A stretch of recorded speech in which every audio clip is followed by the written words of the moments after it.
Chapter 6. The intensity of the divinity. You will understand that learning like this is not a classical way of learning. That I was invited to understand what's happening after the death, how it is, what we are as a soul. Of course, in this process, the Master Omram was teaching me something that is not presented or only partly presented in the books of Omram. Because this process of learning was, of course, very, very different and allowed me to go very far because everything was teaching me. I was going to the books. I was going to different books, Omram, Peter Denov, but other books of philosophy, of anatomy, of psychology, everything I could find, and trying to really unmask the smallest mistake. Because if I believed in the miracle, I believe also in the miracle of the brain, of the intelligence, of a well-structured knowledge. Einstein said there are two ways of living in the life. Either as if everything was magical or as if nothing was magical. And in everything that I learned, I went into the first protocol, of course. But you have to understand, magical doesn't mean it's incomprehensible. It's like just, magical. It's not logical. It's just happening like this. No. It is understanding better to go to the point where your abilities go much further than what was explained, because you understand what is your brain. You understand what is the electricity of your body. You understand what is what we call the chi, the ki, the prana. You understand what is the planet. You understand what is the solar system. You understand what is the cosmos. You understand what is an angel. You understand how Omram could talk to me like this. And that's what I tried to understand. And by going into this comprehension, of course, it goes into something where your brain is like sort of exploding. Not exploding because you are crazy, because I never showed anything to anyone, and I kept everything secret for a very long time. But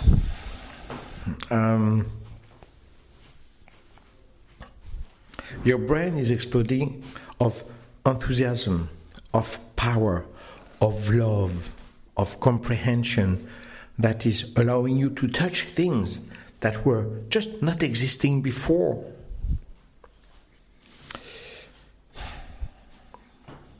For that, I have to explain at least a little bit the basic knowledge that I received, even if, I'm sorry, I cannot give everything like this in just one chapter, but at least some ideas. I learned what is the essence of the cosmos, what is the essence of the creation of the life. And to understand the creation of the life, I will refer to a sentence of the Master Peter Denov, Pensa duno, Božja ta ľubov nosí plný život. Only the love of God manifested brings the plenitude of the life.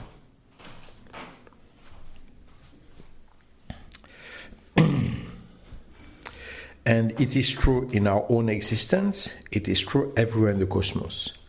Why? Because the cosmos, at the beginning, the Big Bang, after the Big Bang, you have a sort of primordial soup.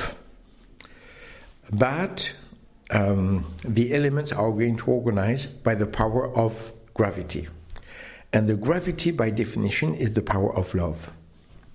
If we need to be together, like a brotherhood, like the white brotherhood, the brotherhood, the love nest, that I call also a love nest, is the manifestation of the divine life.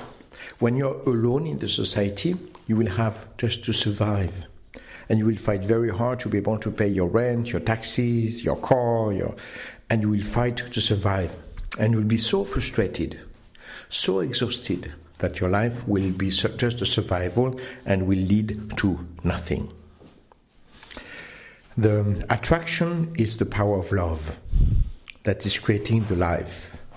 So much that naturally the elements of the cosmos, the dust of the cosmos, is going to gather, to accumulate together to create some small planets that will become big planets. You will have some elements that will gather, and by the power of gravity will start to turn into fire. It's called a sun. And by the power of gravity for the planets, one of the elements that is extremely produced in the cosmos is the water, produced by the suns, by the stars. So through the intensity of the light comes the water and the other elements needed for the life. And as well, the basic elements, and as well on the planet, the gravity will be stronger and stronger, will accumulate more and more elements until the planet is so big that it is also creating the electricity. By the intensity of the gravity will be manifested the lightnings. The lightnings are coming because of the density of the planet. And the lightnings are able to manifest the life because some elements of matter are going to change because of the electricity that we can today repeat and was repeated in laboratory. So we know exactly how it's working. And after that, as you accumulate with the gravity very often water, with elements of sort of first life, with the element of water, this life that is taking form very slowly will start to develop in the water. When the life is developing in the water, we will have a manifestation of photosynthesis, and we'll start to build the biosphere, that is to say, the elements above the planet to stop the ultraviolet rays and X-rays and so on that are destroying the life in the cosmos, and that will develop the life in a new love nest, in a new brotherhood that we call a planet. When we understand that we were born, the existence itself was born by the power of love. Through the intensity of the sun, the light, the water, the love, and the gravity, which is the manifestation of attraction, which is also the law of love. So the love is everywhere, and it is a manifestation of this love on three different levels, what we call the Holy Trinity. And through that, you understand, you have to walk your way and to understand, oh my God, but if it is like this, there are no limits of life. And then you're going to analyze the DNA, NDE. No, DNA, sorry, excuse me. And the DNA is going to be some elements that can adapt to any kind of life. We have some lives existing on this planet, or existed in the past, but not in a long past ago, quite recently. So for instance, a cave that was completely blocked with no oxygen, the water inside, no light. And when we opened this cave by accident, working, we found a lot of black small fish that died instantly. These fish were able to live without food, without oxygen, without light. The DNA is able to develop the life anywhere, with protocols that are very different than the DNA that we know today. The DNA is a perfect tool to adapt to any kind of existence, in any circumstances. There are some fish existing in Brazil, I think, where the fish are living in a water of acid that is so acid that if you go to breathe above it, you will die or will collapse. And if you put your finger in the water, it will burn your finger. And the fish are living there in the acid. The DNA can adapt to everything. So when you put all of this together, you can see only one thing. By the law of love and by the power of adaptation with the DNA, that is the essence of the life, you can adapt to any kind of life. Not only the way of thinking, the life has to be with oxygen, with that and that. No, it's a lie. The life can take any form. And when you put all of this together, you think, oh my God. Oh my God. It is said that our planet is proportionally to the cosmos a grain of sand on our own planet. Look at the beaches, look at the seas and oceans, because everywhere you have sand. Look at the deserts, everywhere. Do you realize? Can you just imagine the size of the cosmos? The life everywhere, absolutely everywhere. In our crazy arrogance, we believe that the planet Earth is the only planet existing. And when I spoke with the Master Omram, he was really laughing about this. He tried really to give me the correct proportion of the existence of the universe. Then, to give you a little idea, if I make a dot, just touching a pen, touching a paper with a pen, so a very tiny dot, and I'm going to say that this dot is the size, is the representation of our sun. If I do that like this, with a very tiny dot, and that I keep this proportion, this dot being the representation of the size of the sun, I'm going to draw now the galaxy, just our galaxy, which is a small galaxy. And I'm going to draw this galaxy. And on the size, with a proportion like this, one tiny dot being the representation of the size of our sun, that is, I think, 300 times, I believe, or 3,000 times, I've forgotten the size of the planet Earth, to give you a little idea. I'm going to draw now the complete galaxy. That is just one galaxy, okay? The idea is how big should be the page that I will need to draw our galaxy. And some people, they say A3 or A2. And in fact, we would need a page that is the size of the United States. Just for a small galaxy. And in the world, in the cosmos, you have billions and billions of galaxies, and most of them much bigger than our small galaxy. Yes, seen like this, suddenly it's becoming big.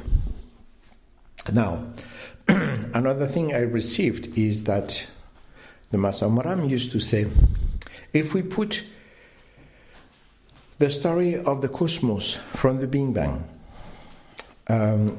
proportionally on 24 hours. Okay, so the Big Bang was at the beginning of the day at midnight. No, on a year. It's on a year. So we put proportionally the life of the Big Bang until now on a year. So the Big Bang is the morning of January the 1st for the new year. That would be, in that case, the first year. In the cosmos is going to organize to manifest the life. Of course, it takes a lot of time so that the gravity is acting on the dust that is cooling down on elements and creating the stars and the planets and everything else, as I explained before. It will take a lot of time, but we speak about the life that can be manifested because you have galaxies that are existing much before our galaxy, because our galaxy is a little bit isolated, I would say, and very young compared to a lot of galaxies in the cosmos. So some galaxies are existing around in May. And in May, we have the manifestation of the beginning of the simple life. Potentially, the galaxies are well structured enough to manifest the life, the beginning of the life, around in May. Without being too optimistic, quite the opposite, being pessimistic. It could be April, but let's say May. And through this system, in about July, we have already, beginning of July, we have already a very intelligent life in the cosmos. But it happens that our system is going to be very, very late and will organize much later. So our system is going to be very, very slow and will organize more or less in November, very slowly. And then we are going to develop the life on our planet. If I take now the story of humans, the first humans that start to have a very simple existence in the caves and so on, they started on this proportion to exist 12 seconds before midnight, 31st of December in the evening. 12 seconds before midnight. And when we started to develop our intelligence, it is around 1 second before Christmas, before the New Year, before the 31st of December. 1 second to develop our intelligence. So imagine a society, somewhere, anywhere, that started to develop the intelligence 1 minute before the New Year. A society that is 60 times more intelligent than we are. 1 second. 60 seconds. Imagine 3 minutes. 180 times more developed than we are. 1 hour before midnight. 3,600 times more developed than we are. Do you realize after 1 second we have the computer, the airplanes, the mobiles, just imagine 3,600 seconds. Or 3,600 times more than we are. Considering that it's also always an exponential curve, because the more we know and the more we can develop, and in a quicker way. Imagine 1 week before the 31st of December. Imagine the beginning of the month of December. Imagine November. Imagine July. Of course, we cannot imagine really. But we'd have to understand that these entities who are existing, are they aliens, very sophisticated aliens, or are they what we would call angels? Are the angels a production of God, as we understand with the Bible and so on, or are they entities that were like us and grew up to the size, to the power of understanding the light, of transcending matter, of transcending distances, and so on? Being telepath without having a physical body. Oh my God, we're talking about angels. Suddenly, everything that we understand through the system is not anymore like a mystical religion, but a coherent evolution of the life. Because the cosmos, which means order, is organizing everything for the life and the intelligence of the life. And when we go into that, our point of view is changing radically. The life is everywhere. Then we have to understand something else. The cosmos is a nest to create the life, but is also a nest to create the intelligence. And to create the intelligence, we have to face problems, I would say. So, the cosmos is stable for a very short time, even if this very short time is 5 or 10,000 years, which is very long for civilization, but that is just 1 second, of course, for the cosmos. After that, a civilization has to move. Already on a planet, you have to move because of the sea, because of the ocean, because of the poles that are turning regularly on nearly every planet. So you have a lot of revolutions that are pushing different civilizations of moving all the time, adapting. It's also our civilization with the industry, with everything else. Everything is always turning and changing. And at one point, our planet is becoming unsecure because there's a satellite coming, because the sun is going to be more powerful or less powerful and so on. And then you have to take some vessels, if you have the level, and to flee and to go to another planet, another place. And in fact, you have the life everywhere. Because to exist and to develop the intelligence, you personally, you have to travel. Otherwise, you are stupid. The civilizations, exactly the same. No one is escaping the rules. And to develop the intelligence, you have a lot of civilizations that survived. Some others disappeared. Some others survived. And for that, they started to travel. Therefore, when you understand the cosmos as an essence of existence, you know that traveling is an essence of the existence. If you don't travel, you don't exist. You don't develop your intelligence, and you are unable to survive a very long time. And when you take all of this together, so I spoke to Master Omram about the aliens, and he said, aliens don't really exist. The life is everywhere. To speak about aliens, you have to speak about I belong to this planet. And he said, therefore, your civilization of this planet already belongs to 6 different planets. 6 different evolutions. That's why you have different types of people on this planet. So here, who is not alien? The life is everywhere. The movement is everywhere.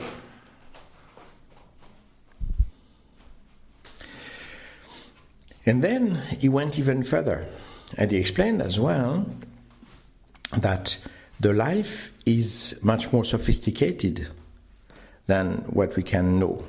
For instance, it was more or less the time that my son, Meikyo, was about 3 years old, and he was playing with fairies. And in the evening, he was always saying goodbye to the fairies before leaving the garden and to go to sleep.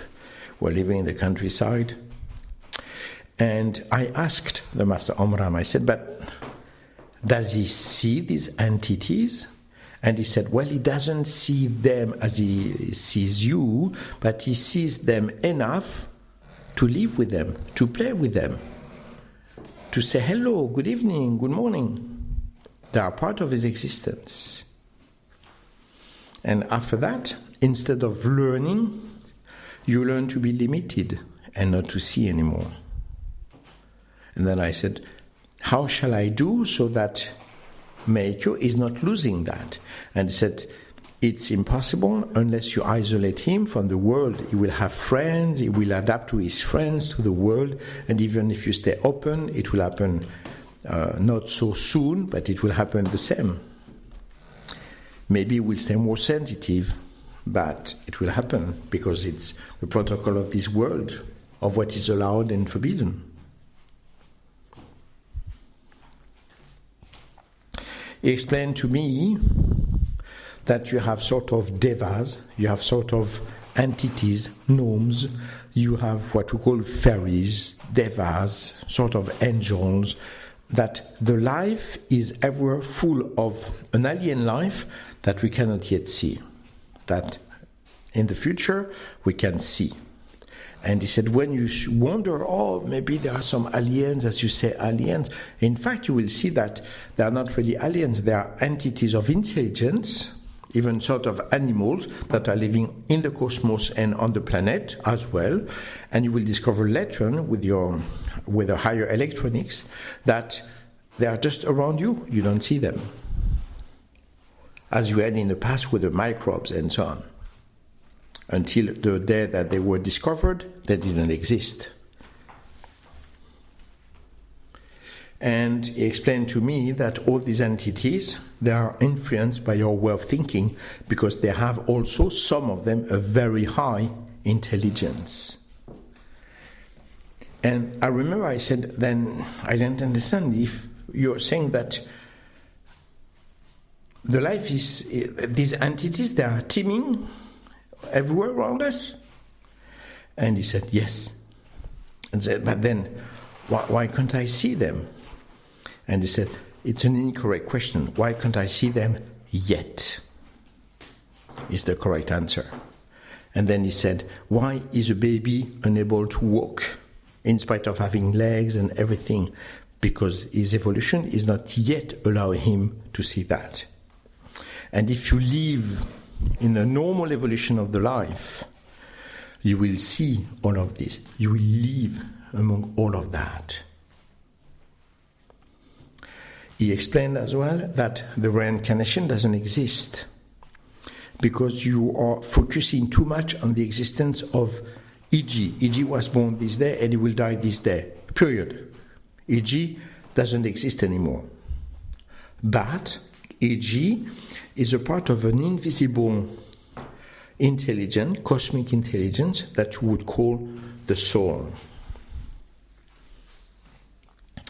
And this electricity is animating your body, is learning and experimenting through your body. Your body will die, your personality will die, but the memory of everything that you did will go away with this electricity. So if you live as somebody at the level of this electricity, you're immortal and you have reincarnations. But if you're obsessed by your life of today, I am John, I was born this day, I will die this day, and this day John is dead. The story of John is over. And as I am unable to understand that I am in a sense, a cosmic essence of existence, that I am obsessed by my existence, John will never exist anymore. And if I am not even able to understand that I am a cosmic essence, it means that I learned nothing and that this existence is not very interesting to remember. So therefore, the reincarnation exists, but doesn't exist for most of the people. Because you are so obsessed about you, that being obsessed by you, you go toward your own annihilation. What we do in life echoes in eternity. But for that, you have to do something, to exist, not to survive.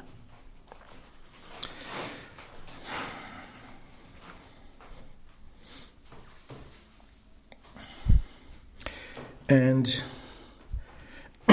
when I was learning all of this, I was more and more entering in a world of absolute science fiction. I remember that one day I had a neighbor who criticized my way of parking my car because I was not completely against the wall in the village where I was living, and my car was a little bit cumbersome on one side, and the guy, it was a drama because my car was not parked perfectly well. After you speak about the cosmos, the lives of the cosmos, the existence of the angels, of the cosmic intelligence, you look at this guy who was complaining about the car, and you look at him and you try to smile, but you are thinking, who are you? What are you? What do you want? Go away.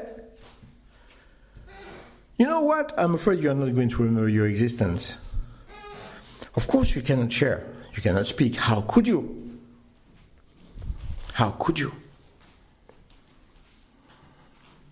I learned with the Master Omram to take a special position and to use what I learned in the Shaolin Temple, to receive the energy through the left hand and to give the energy through the right hand. And then, working even more this exercise, I was invited to go to the forest. At that time I was living in the south of France, in Ardèche, which is a part with mountains and forests and everything, so it was perfect. And I had to go against the trunk of a tree and to put my to give my back to the trunk, to put my left hand against, palm turned to the tree, and to take the energy of the tree, and to put my right hand in front of my chest, and to give the energy of the tree to my chest. So it was going through my left arm, shoulders, right arm, and sending through my right hand all this energy of the tree in my chest. And when I started to do that, I discovered after a little while that I was directly in contact with the tree. That the tree was telling me what it saw, the sunrises, the everything. That I was in the consciousness of the tree, and I discovered that the trees are intelligent. And I remember the name of the founder of karate. In poetry, his name is Shoto, which means the movement of the trees in the wind. And I remember that, Shoto. And I started to enter the consciousness of the Master Funakoshi Gishin, Shoto, with the trees. Shaolin, the little forest. That's the meaning in Chinese. And I started to be one with the little forest. The Master Omram taught me an exercise to control my mind. It's the exercise of the walking. So it's an exercise where you stand in the anatomy position 0, which means standing, legs open normally, completely natural. And there you meditate standing, and you empty your mind totally. You are just in deep relaxation, and you're going to take the decision that you're going to walk. But when you walk, you think that you're going to walk. When you walk, you think that somebody is watching you. When you walk, you think that you can walk on a stone, that you're ridiculous, that you are late, that you didn't do your work, that you didn't do that, or whatever. And every time you're thinking, you freeze. Wherever you are, you play the statue. You freeze totally, not 1 millimeter. And in this position, you meditate until your mind is totally, completely empty. And then you start to walk again, but you're allowed to move only when you can move without thinking anything at all. Try, you will see. It seems easy like this, but if you're really honest in the exercise, it's a terrible exercise. And you have to walk 100 meters. 100 meters. The first time I did that, I spent maybe 10 hours. Until, with a lot of practice, I was able to walk 100 meters in something like 5 minutes. Which means I was just able to empty my mind and to walk. And when I was able to do that, I was invited to practice Mahanas. Mahanas was the name that the Master Omram gave me for this exercise, which means to sit down and to become one with the energy around you, with the devas, with the forest. You are one with the forest. And while you are one with the forest, you ask the wind to blow. And strangely enough, it is when you do that as if you were feeling like a huge body in the forest and outside of the forest, a body that is much bigger than the forest. And suddenly you are part of this body, you control this body, and you blow. And suddenly, whoosh, and you know that it is you who has been asking for that, because before it was not windy at all or very light something. and suddenly it's really a blow. Then you can ask the wind in one way or the other way. Turning around you, stopping at your feet because there's like a twister that is stopping there and so on. You can develop a lot of exercises like this. I did one day in front of the camera an exercise like this, and I had a hood and I concentrated to take off the hood without my hands, just with the wind. I did that in front of the camera in maybe 1 minute, something like this. So you can do things like this. And when you do that, you enter a world of pure science fiction. I used to sit down sometimes, going to run in the forest, and to love the forest. When I was exhausted, to ask the love of the forest to give me the power to go further and quicker.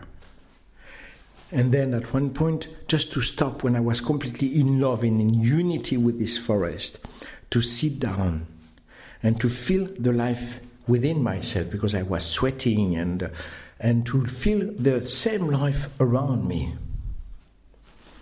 And I knew that I felt something that I couldn't yet understand completely, but I knew that it was there. And when I was in this state, sometimes I was meditating and thinking, I'm living humanity. I am going so far into something that is completely impossible and denied by everybody, that I'm not existing anymore in this civilization. I was so happy and so sad to be alone, because I was more and more alone. How could I speak about those things? How could I share those things?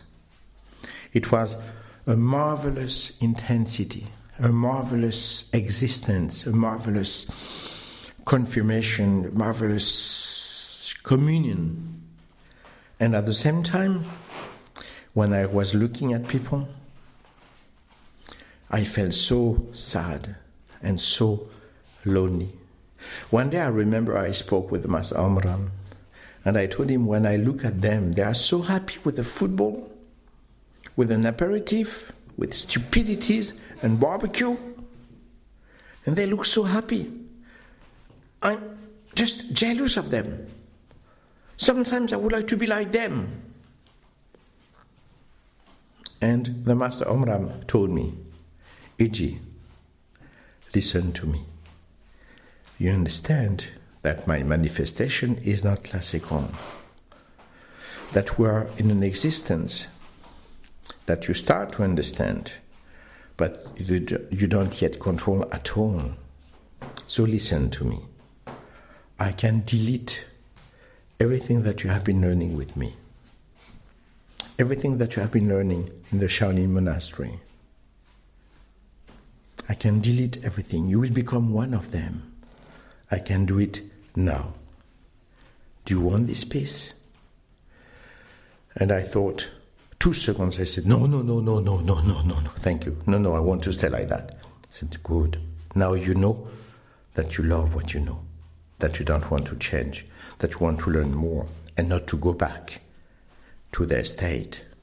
And I said, yes. But it is difficult, Master.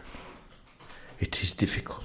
And he said, it's always by the difficult that we evolve, never by the easy. There's a miracle in the existence. Everything is a miracle. But this miracle can be discovered only by the difficult, only by the commitment. The Master Omram asked me to go running by the rivers. So you have to imagine, I live in the south of France, in Ardèche, and it is with a lot of mountains and so on, rivers totally lost where no one used to go. And my practice was to go there and to follow a river, for 5 kilometers in the minimum of time, knowing that there was no path, nothing. So I had to swim I had to climb, I had to run, I had to jump from one stone to the other one to manage as I could. It happened to me sometime, one day at least, to be in a river to plunge, and then the stream was very strong, so I was pushed back against a stone, and the stone was like a ball blocked between two rocks, and I had the stream against me, and it was impossible to leave. I was dying. I was alone, lost in the mountains, far away from anyone. And I stayed 2 hours fighting against the water, trying to climb everywhere. And I couldn't do it. And at one point, I said, come on, my life is not going to stop here. That's such a stupid death. So I started to sprint the best I could do, the maximum I could do, and I could make it. I reached a point where I could grasp something, and started to climb and to go outside. And after that, I was lying on the rock for 2 or 3 hours, so exhausted. So exhausted and so afraid. And at the same time, so much in peace with the forest, with the nature. It is as if the forest had captured me into something terribly frightening, but intense at the same time. And when I was on the side, I was like so exhausted that I was in peace and even more in unity with the forest. I had the feeling that I could feel something, like people touching me, like a life everywhere around me. Even if I couldn't say exactly what it was like something appearing, because I was more and more aware of this. The Master Omram asked me to go to the forest when it was very windy. And the game was to have an optimal concentration and to dodge everything. Branches, leaves, everything. And I had to do that for hours, jumping, turning. And then he asked me one day to do it during the night. He woke me up and he said, now you are going to do the same exercise. You go to the forest and you practice the same thing. And I said, but Master, it's dark. And he said, yes, I know. Go now. And I repeated this exercise many times, until I discovered that with the time I could practice something like this, jumping and turning, avoiding everything without being able to see anything at all. And I had no idea at that time that the Master Omram was already teaching to me how to see without the eyes. That's one way that I developed to be able to teach to people today while I don't see, and I can correct your positions, what you do, your attacks, everything. Because I learned to open my soul to something so different. So I was becoming like a sort of Jedi, with a master who was dead, even better than Yoda. And at the same time, I couldn't speak to anyone. One day, I spoke to the Master Omram about Yolande. And for me, you have to understand that at that time, in my comprehension, Master Omram was able to talk to me because of what he was. So I was not supposed to be in contact with people who were dead. I was in contact with the Master Omram because he could do it, because of the quality of his life. So when I spoke about Yolande, I don't want to be in contact with her. I just wanted to know if she was fine. And the Master Omram told me, yes, she's watching you. She's with you. She's enjoying your existence and your evolution. And then I said, shall I meet her again? And he said, Yes. And then I said, how shall I do to recognize her existence in a new physical body? And he said, you will not meet her in a physical body. You will meet her differently. And I said, what do you mean, Master? And he just said, but you will still have the difficulty to recognize her. Stay open. The love can do so many things, that if you understand the love, you understand the essence of your own existence.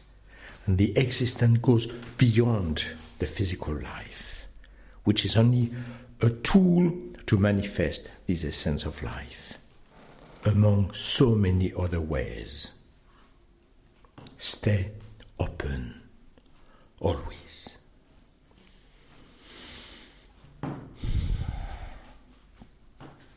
So I was pushed to work a lot in the forest, to become one with the forest. The practice was intellectual, learning, understanding the cosmos, understanding what we call aliens. He started to speak about the crop circles that were drawn in a way to open the spirit and the intellect of people, even if at that time I didn't understand so much because I received so many things. It was so fantastic, so marvelous. You know? I could see a connection as if I was living inside a system where I could clap my fingers and then something was happening, as if everything was into an interactive, you know. And for instance, one day, I remember that I started, because I was analyzing everything so much in a very serious way. I thought, that's funny, because the Master Omram, he says that he's a Master of Light. And I must say that he's teaching everything of light, and he's been improving my life, my abilities in martial arts. Everybody told me, what do you do? What's happening to you?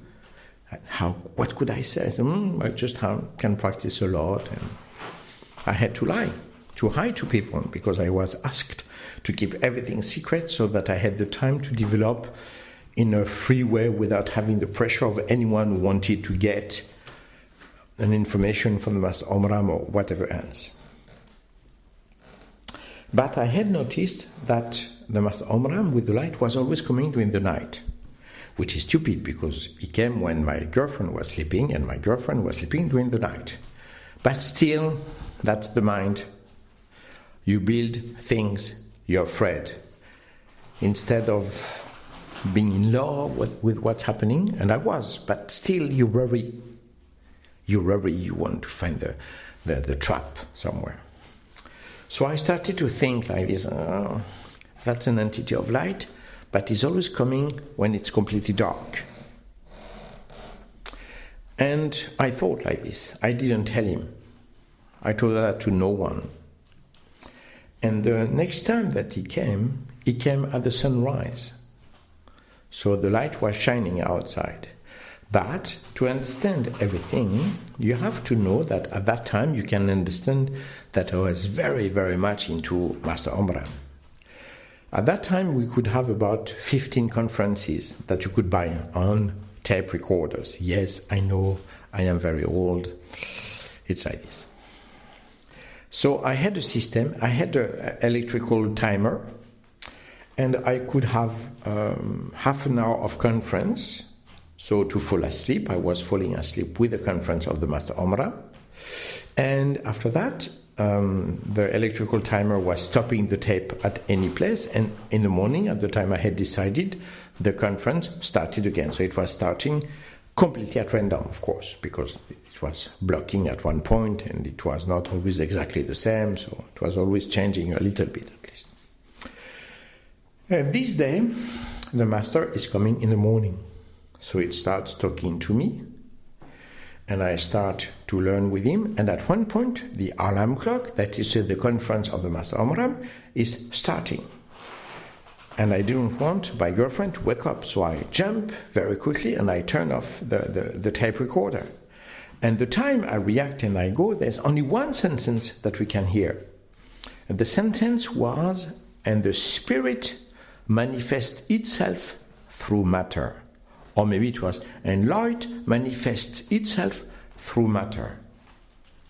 And I come back, I didn't know if my girlfriend was still sleeping or if she was awake. And the Master was still there. He laughed and he said, "So, isn't it funny to show you that I am with the light and that I am the Master Omram?" And when you look at that, you see that the Master could come through my girlfriend, could read my mind, and could manipulate things around us so that his presence was not only in the body of my girlfriend, but everywhere around us. To understand that there's this unity, this perfection, this essence of life, of love, that is everywhere around us, that is existing in the heart of everybody. And sometimes, when I was watching people, sometimes I could see a mother with her kid, or an animal, or a kid with an animal, and I could see the same intensity, and I found that so fantastic, so marvelous. I could see this love, this light, this intensity. Some seconds. I could feel it much better in the forest, in the river, in the wind, in the light, in the sunrise.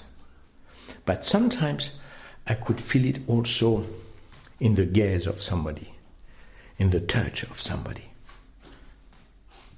But it was disappearing at once because people are complicated, because we can justify anything. And there I started to understand the isolation,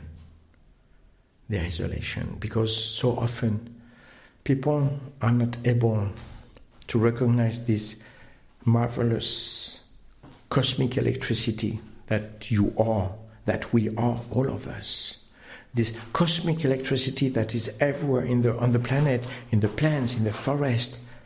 And when somebody is really in love, this is this electricity that is appearing. And my God, this is so marvelous, so good, so intense, so fantastic. If you could know, you would fight all your lifetime for that. I discovered that it was nearly impossible to have it with a human. But when you had it with a human, it was even more intense than the forest or the wind. It was like a burning, fantastic, marvelous love.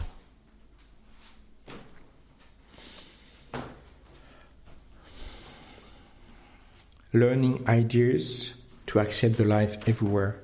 Discovering like a cosmic intelligence that did everything to develop this intelligence, this manifestation, this essence. Discovering that I had this fantastic treasure within myself, that it was everywhere around me in the forest, that it was in the heart of people, of animals. The life was so sad because of isolation, and so marvelous and fantastic because I could feel that everywhere. Oh my God, it was so cool, so marvelous, so fantastic. So fantastic.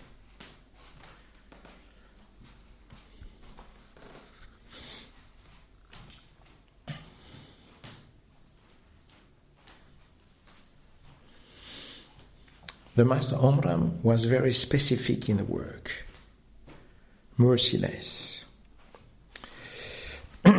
He classified the work in a sort of ladder. The first level was laziness. Then the second level was working. And he used to say, a lot of people were saying that they meditate, They don't meditate. They're just lazy. It's very different. Then above the work was the relaxation. And it's going to seem like a contradiction. No, because he was not talking about relaxation that is laziness, doing nothing. He was talking about relaxation in what you have to do. When you work, when you have to do something, you're just present, but you're relaxed. You're not stressed. I understood that pretty well when I started to drive. When you drive at the beginning, you're really just working. For me, driving after 1 hour, I was so exhausted with the concentration, everything. And after a very short while, I could drive 8, 9 hours, and it was a real pleasure. Relaxation, really cool. Then above the relaxation, you have the concentration. And the concentration is not contraction. Concentration is an additional work and relaxation at the same time that is opening a door of much more intense energy, prana, chi. And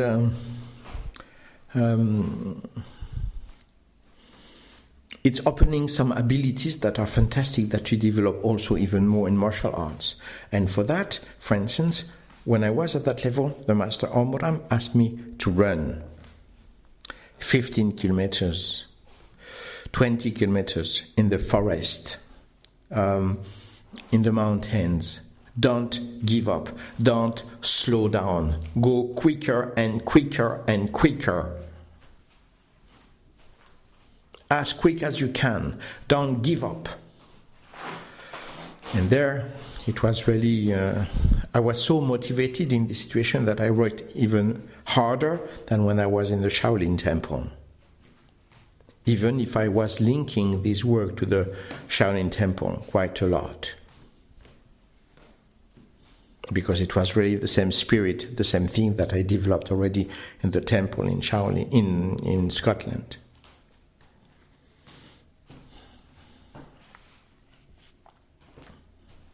Above the concentration, you have the meditation.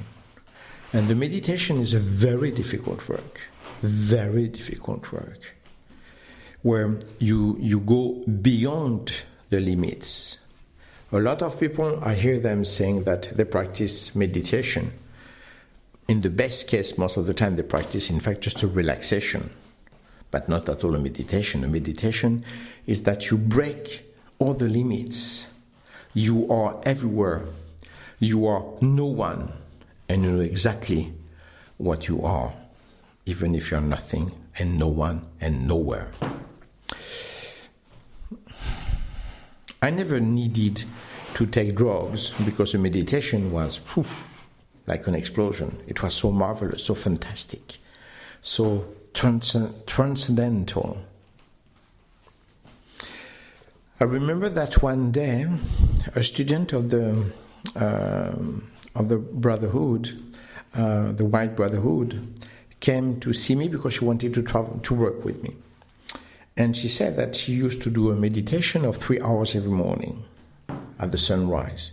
And I said, okay, well, you know what? We're going to do a little check. We're going to do a little exercise of concentration, which is a simple work of Tu Ishu, which is an exercise, two hands together with a partner. We try to feel one the other one as a whole that we call Zuki, which is not Tsuki. For those who know martial art, it is Zuki, which means a whole. And we try to feel a whole, and when we have a hole in the mind of the other one, poof, we push on the hand, and we check if it was really a Zuki, a whole, or if it was not. And when I worked with her, after 1 or 2 minutes, poof, Zuki. And then I say, oh, concentrate. After 1 minute, poof, Zuki. Oh, concentrate. After 20 seconds, poof, Zuki. I concentrate. After 10 seconds, poof, Zuki. And she was like a sieve, holes everywhere. And I said, but what's happening? I don't understand. That's a simple exercise of concentration. You're telling me that you practice a meditation of 3 hours a day?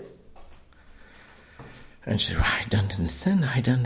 And I said, for me, I can tell you I understand perfectly well. It means that you're sleeping in front of the sunrise, and you have been sleeping for 10 or 20 years in front of the sunrise.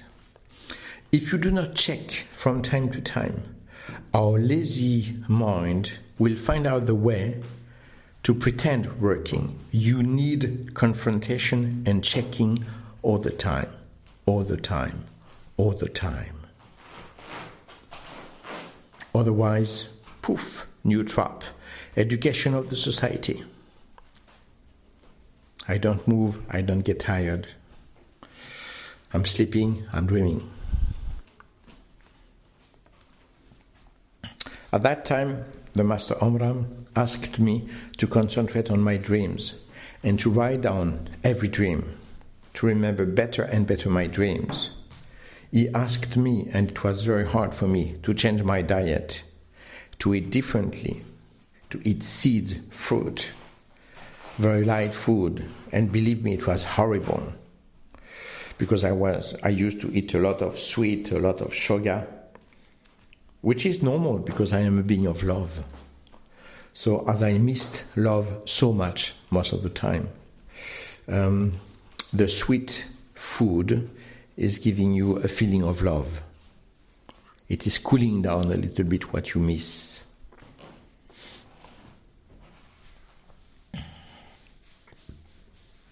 So for me to eat what he was asking, very often I was also meditating on the toilets, on the toilet, with a good diarrhea and so on. To go back to the work of meditation, after that you have the active meditation. What would be an active meditation? It is when you work and that you perceive something with the other one. You perceive his movements, you perceive his presence, but you perceive also his soul, his love, his essence, and that is fantastic. We call it in Japanese Ishin Den Shin, which is from my soul to your soul. That is active meditation. Then above the active meditation, you have the contemplation. Contemplation is that you are able to go to something that is so high, so intense, so magical, that the contemplation of this idea of the love, of the energy, of the sunrise, oh my God, it's so fantastic. And then again above, you have the identification. And the identification is that you become an angel. You become the energy. Be water, my friend. That's a sentence from Bruce Lee. The water has no shape. You pour water into a cup, it becomes the cup. You pour water into a bottle, it becomes bottle. Be shapeless. That is the identification. You become water, you become energy, you become love. And that is so fantastic. Even if you need years of work to be able to reach all of this. That's where the Master Omram took me more and more. I wrote a dictionary of his teaching with every word, everything that he was explaining. I had a dictionary of more than 1,000 pages, creating links on everything that he spoke about, before, afterwards, everything I could find. I was learning, I was practicing the pranayama until my lungs were ready to explode, practicing a lot of Tai Chi Chuan in the sunrise.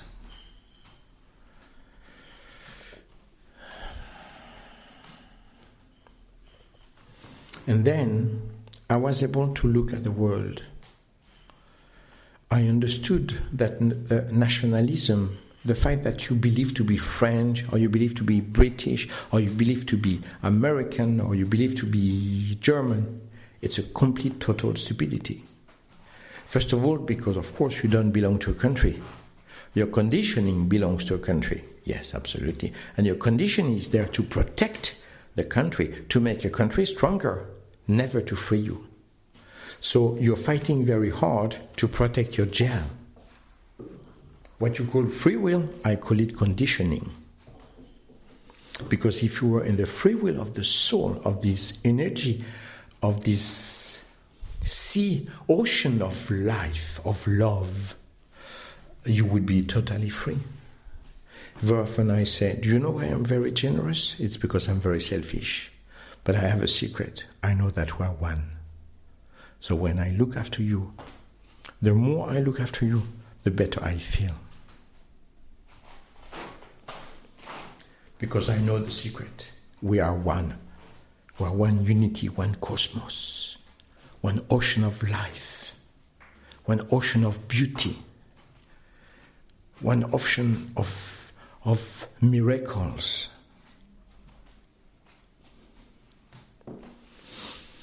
And when you believe in your country, it means that you are not able to travel.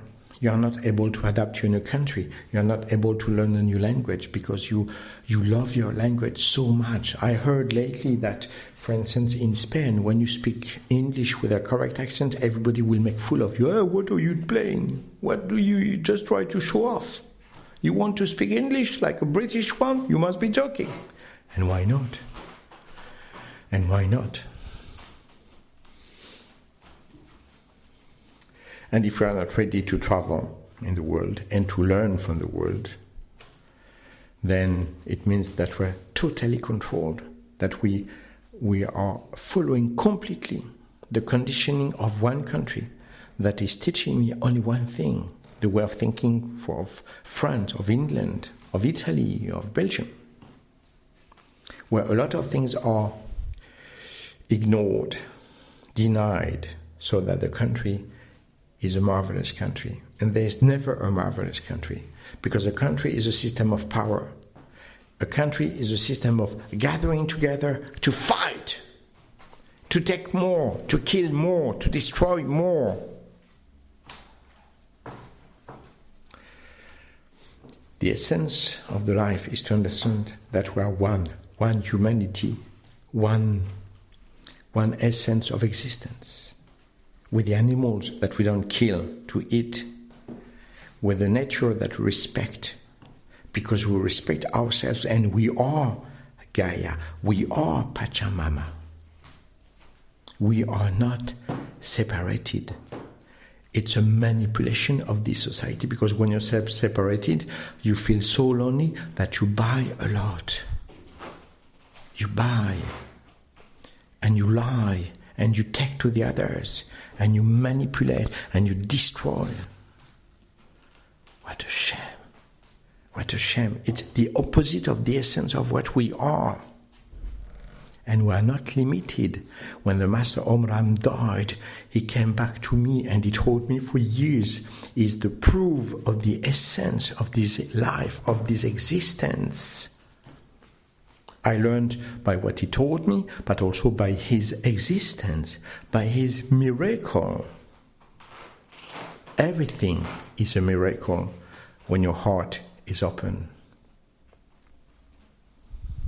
I heard a music from a church where I saw a little kid, blind, who was singing, "Open the eyes of my heart because I want to see you."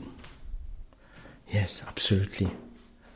But for that, it's not only a nice music, no, it's radical transformation of, we have to clean everything that they gave us. We are conditioned to be just an element of a matrix, of a computer. The Master Omram told me that with the intellect we can justify everything. He gave me the example of the slavery, where in fact the Christians, they are under the control of Jesus Christ. Jesus Christ is their master. So therefore they have a certain guidance. But the black people, they didn't have this knowledge. Therefore they needed a master who was controlled by the real master of the world, Jesus Christ.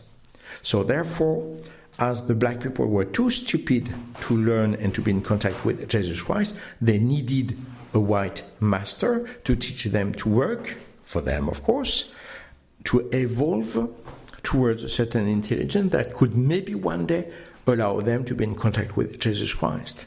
And that's why, as the church knew that, they did everything not to teach Christianism to the black people. Because if they were learning that, they were developing the right not to have masters anymore. So they had to stay stupid, and everything was organized like this with the complete agreement of the church. And if slavery existed for such a long time, it is because the church organized all of this, protected all of this. Yes, this is humanity. This is what you fight for. This is why you suffer, why you are alone, why you don't have the right to free your love. Because you protect this hell, this shit, this darkness. Oh, if you could know, if you could understand, you would be ready to pay any price to reach and to understand what I'm talking about. You would understand that everything that they taught you is the opposite of the truth.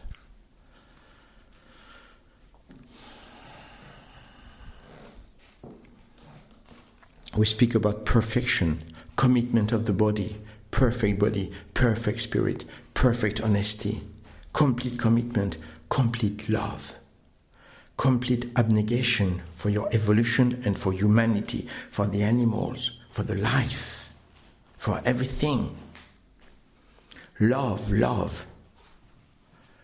even more. Don't ever be afraid of loving, of protecting, of being proud of your existence, because your existence is not your existence, but the existence of God.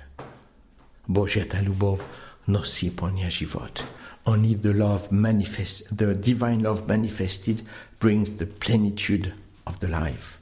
The divine love that is manifested to you that you receive, and the divine love that is going through you that you manifest to the others, brings the plenitude of the life. Without that, you're just a zombie, a walking dead. We go to work, I go back home, I eat, I sleep, I go back to work. You fight for that. People, they fight you so intensely.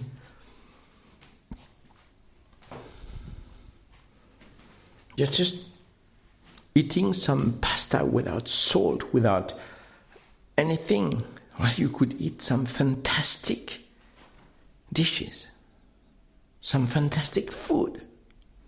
Why do you keep eating this empty food without vitamins, without anything? Why? Because they told you so. And they told you that you have to believe that it is good, and that you have to fight for this food. And if they want to give you something else, fight and kill to refuse the rest. Eat only this shit. And be proud of it. And be proud of your country, of your nationalism, of your conditioning, of your car and of your house.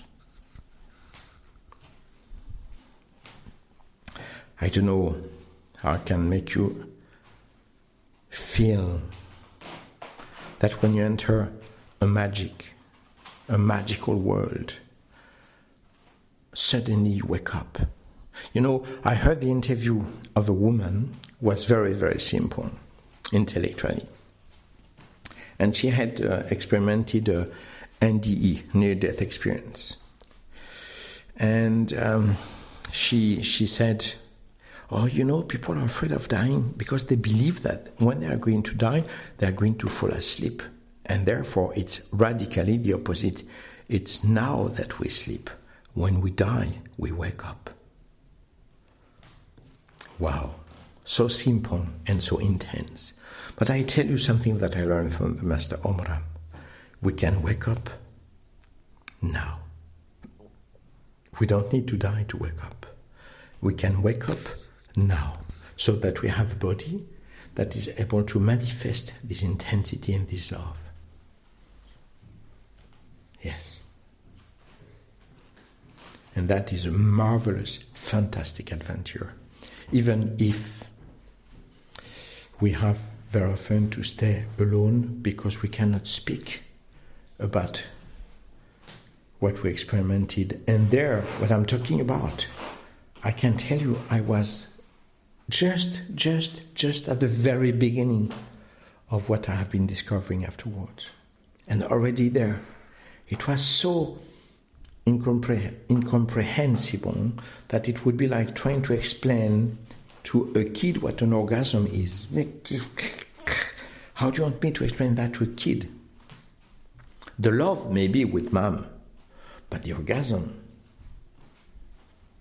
how could you explain that to a kid? And it would be, the humanity of today would be like a civilization of people of 25 years old. They all need sex, but they don't even know what it is. So they're just saying that the life without sex, without orgasm, without all of this is fantastic and it's everything that is possible. No, it's a lie! And the love of the divinity is 1 billion times more than the sex, unless you have the sex with this manifestation of divinity, and then it is so marvelous, fantastic. I must specify that sometimes I went in a shy way to speak also a little bit about sexuality. That every time that I spoke about sexuality, the Master Omram was not answering, was going to another topic. And I thought at that time that my level of sexuality was a disaster, and that's why the Master Omram was not talking to me about this. I was not yet ready. And that's why every time I started to speak a little bit about sexuality, every time he was just dodging the question and going to another topic. And I thought, all right, I'm not ready. The Master Omram told me that I was discovering more and more the light, and that by the intensity of the light, I will also discover the darkness, and that I have to be very strong for the darkness, as told me my master in the Shaolin monastery. And he said, the darkness is everywhere, and with me, you will teach it. You will learn it as well. And I thought that later on, the Master Omram will show me what the darkness can be, even if I knew it already. But I thought, okay, I suppose I'm going to see even more. If I have to see the same intensity of darkness, then the intensity of light that I'm discovering now with him, I thought, then the world must be really demoniac. And in fact, with the time, I discovered that it is as demoniac as it can be fantastic. For the intensity, the light is winning. For the quantity, the darkness is winning, largely winning, largely. And in fact, we don't know it, but somewhere we know it. We know that the more we see the light, the more we'll see the darkness. And we are so frightened and terrified by the darkness that we don't have the courage to look at the light, to meet the light, to know the truth about the light. Because we know that with this, we'll have the ability to see the darkness, and that this experience will be terrible.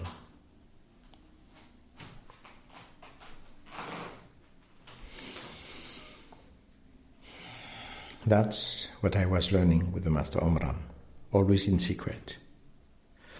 Every time that the Master was coming, I didn't realize, but if at the beginning I was awake by the Master was calling me, E.G., the more he was coming, the more I was just waking up and turning on the tape recorder, and he started to speak. So I didn't realize, but with my work, with my transformation, I realized that I was more and more in harmony, in alignment with the essence of this cosmic energy and intelligence. I felt it in the body of my girlfriend. Before the Master started to speak, I felt like electricity. I was turning on the tape recorder, waiting 15, 20 seconds, and he started to speak. I didn't realize it.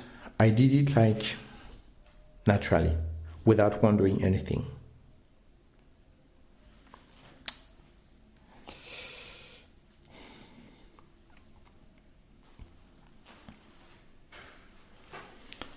That's the evolution in which I was to cover the chapter 6, so that we understand a little bit the evolution.